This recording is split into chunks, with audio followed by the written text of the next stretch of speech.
Buquet. Thanks for joining and thanks for the introduction. So indeed, today we're going to talk about how we can rethink and reinvent computer vision for improved navigation of drones. So to start, you might know that drones are small flying devices using vision algorithm on an onboard camera for autonomous navigation. And this is broadly used in various applications from security, but also corp analysis and even entertainment.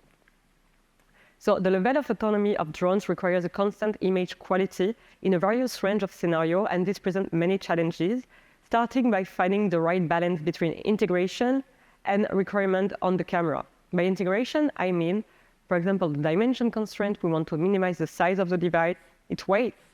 Also, we want it to be resistant to outdoor conditions, and we want to minimize the power consumption.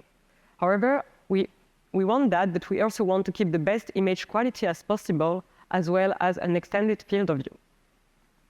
And so to provide a good navigation system in a broad range of scenarios, we want good image quality, but indeed what we really want is to provide constant performance for computer vision algorithm.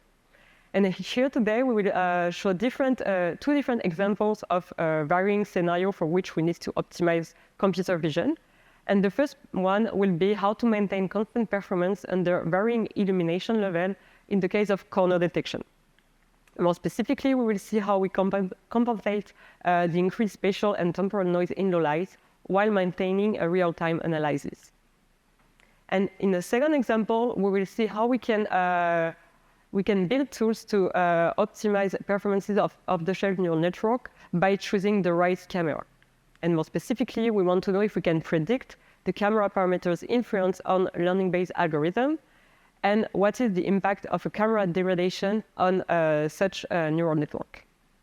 Finally, the goal of this study is to know if we can optimize camera parameters to minimize the impact of the camera on neural networks such as 2D object detection networks.